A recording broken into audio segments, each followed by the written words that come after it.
Solun Melankolisi, Enzo Traverso, İletişim Yayınları. Enzo Traverso'nun Solun Melankolisi kitabı, Elif Ersavcı çevirisiyle İletişim Yayınları tarafından okuyucuyla buluşturuldu. 1957 İtalya doğumlu Enzo Traverso, Cenova Üniversitesi'nden mezun olduktan sonra 1989 yılında doktora derecesini aldı. Uzun yıllar Fransa'da çeşitli üniversitelerde siyaset bilimi dersleri verdi. 2013 yılından beri Cornell Üniversitesi Tarih Bölümünde profesör olarak görev yapıyor. 20. yüzyıl Avrupa entelektüel ve siyasal tarihiyle ilgili çalışmalarıyla tanınıyor. Yazarın çok sayıdaki eserlerinden Geçmişi Kullanma Kılavuzu, Tarih, Bellek, Politika, Yahudi Meselesi ve Marksistler, Savaş Alanı olarak Tarih, 20. yüzyılın zorbalıklarını yorumlamak, Yahudi modernitesinin sonu, Muhafazakar bir dönüm noktasının tarihi kitapları Türkçe'ye çevrilerek okuyucuyla buluşturuldu. Solun Melankolisi kitabının kimi bölümleri farklı dillerde ve daha kısa halleriyle önceden yayımlandı.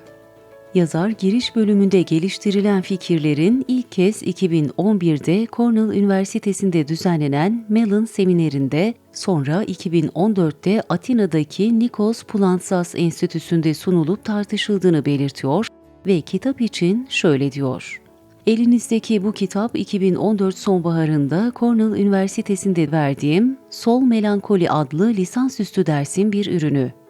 Bu kitabı oluşturan 7 bölümle sol melankolinin boyutlarına farklı perspektiflerden bakılıyor. Solun melankolisi, solun yenilgi kültürüne genel bir bakışla başlıyor ve Marksizmin bellek anlayışını resmettikten sonra yas tutma anlayışına resim ve filmlerden hareketle yaklaşıyor. Yine devrimci Bohemya'nın tarihini şekillendiren coşkunluk ve keder arasındaki gerilimin masaya yatırıldığı kitapta, Marksist düşünürler arasındaki üretken, çelişkili, gecikmiş veya ıskalanmış karşılaşmalar ele alınarak sol melankolinin şekillendiği politikaları ortaya serme çabası güdülüyor."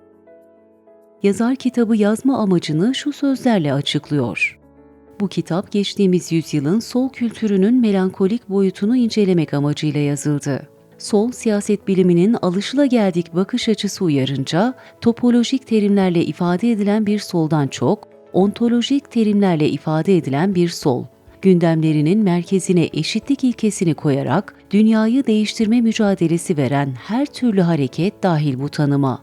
Bu solun kültürü hem içinde pek çok siyasi akım hem de pek çok entelektüel ve estetik yönelim barındırdığından heterojen ve açık bir kültürdür. Bu yüzden kuramları ve tanıklıkları çözümlerken imgeleri de analizime dahil etmeye karar verdim."